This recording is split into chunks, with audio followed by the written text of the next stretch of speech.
প্রিয় দেশবাসী, এতদিন তো আমরা নেশা করে দেখলাম, এতদিন তো আমরা গাল দিয়ে দেখলাম, এতদিন আমরা লোকের উপর অত্যাচার করে দেখলাম। কি পেলাম? আমাদের জীবনটাকে যে আমরা ধুলোবালির মতো শেষ করে দিলাম। কিন্তু এটাই কি শেষ? এরপরে কি আর কিছু নেই? না, এরপরে অনেক কিছু আছে যেটার জন্য আল্লাহ সুবহানাহু ওয়া তাআলা ধরবেন।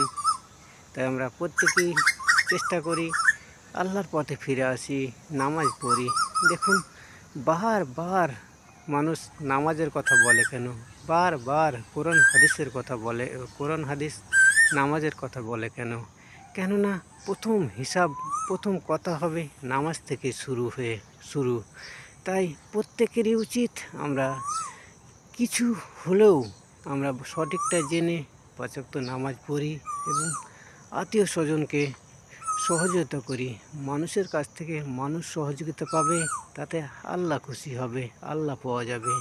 তাই ফিরে আসুন, আমরা নামাজের দাওয়াত সকলকে দিই এবং নামাজ পড়ি এবং আরও পৃথিবীর মানুষকে সহযোগিতা করি।